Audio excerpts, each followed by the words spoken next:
મિત્રો, માનવ કલ્યાણ યોજનાના ફોર્મ ભરાવાનું શરૂ થઈ ગયેલું છે અને છેલ્લી તારીખ 31 જુલાઈ 2026 છે।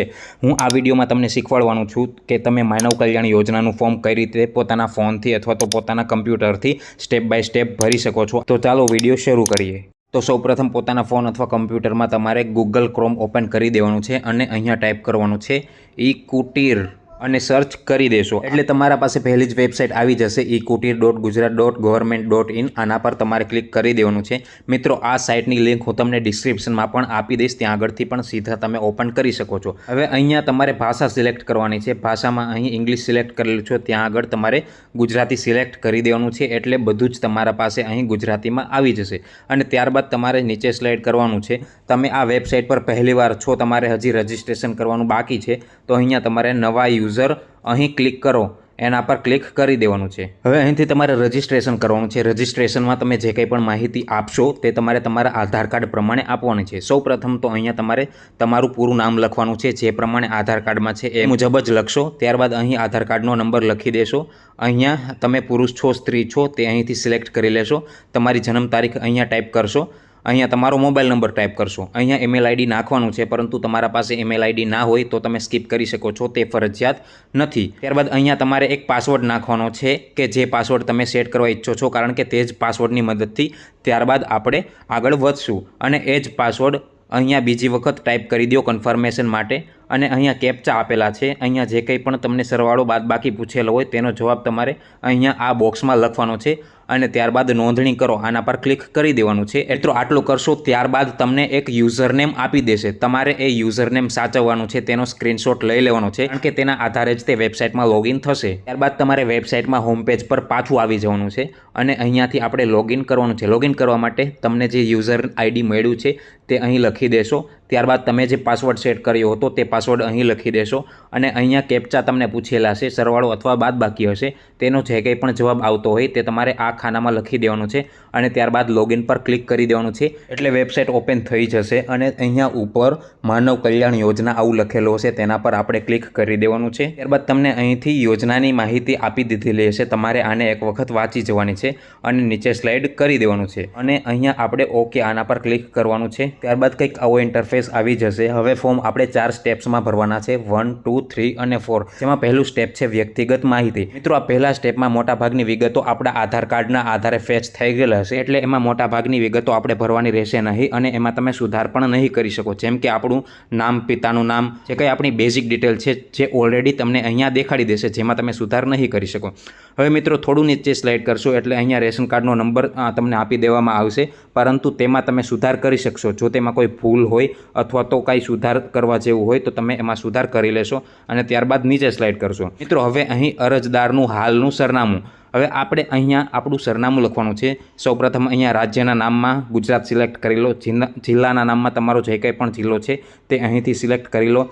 ત્યારબાદ તાલુકાના નામમાં અહીંથી જે કંઈ પણ તમારો તાલુકો છે તે સિલેક્ટ કરી લેશો અને ત્યારબાદ ગામનું નામ અથવા તો વોર્ડનું નામ અહીંથી સિલેક્ટ કરી લો। અરજદારનું સરનામું, અહીંયા તમારે તમારું પૂરું સરનામું ટાઈપ કરી દેવાનું છે અને તમારો જે કંઈ પણ પિનકોડ છે તે તમારે અહીં આ બોક્સમાં લખી દેવાનો છે અને ત્યારબાદ નીચે અરજદારનું કાયમી સરનામું। મિત્રો, જો તમારું હાલનું સરનામું અને કાયમી સરનામું બંને અલગ હોય તો બંને તમે અલગ અલગ લખી શકો છો। જો કાયમી સરનામું અલગ છે તો અહીંયા વિગત ભરી દો।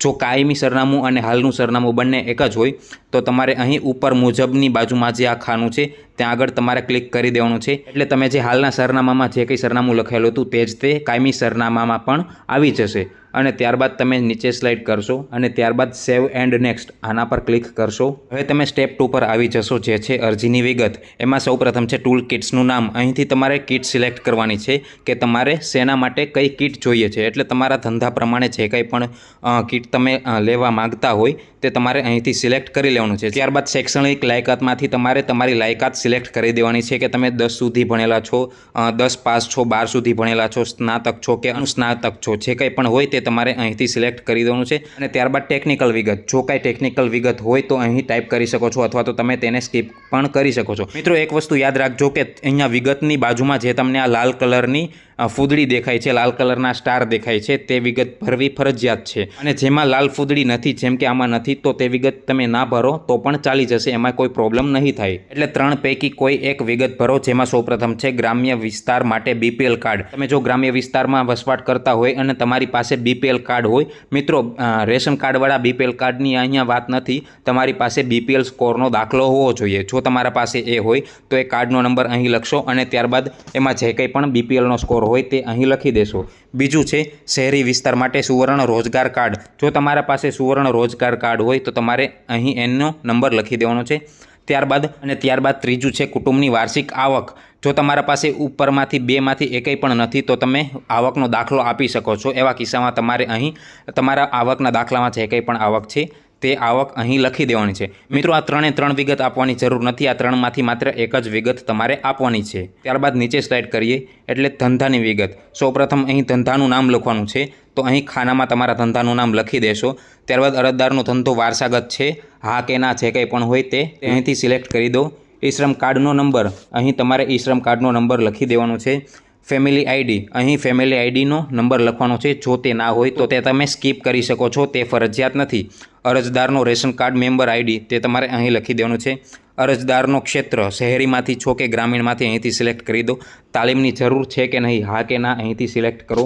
લોનની જરૂરિયાત છે કે નહીં, હા કે ના અહીંથી સિલેક્ટ કરો। રાજ્યનું નામ ઓલરેડી સિલેક્ટ થયેલું હશે। ત્યારબાદ અહીંથી તમારે તમારો જે કંઈ પણ જિલ્લો હોય તે સિલેક્ટ કરી દેવાનો છે। અહીંથી તમારે તમારો જે કંઈ પણ તાલુકો હોય તે સિલેક્ટ કરી દેવાનો છે।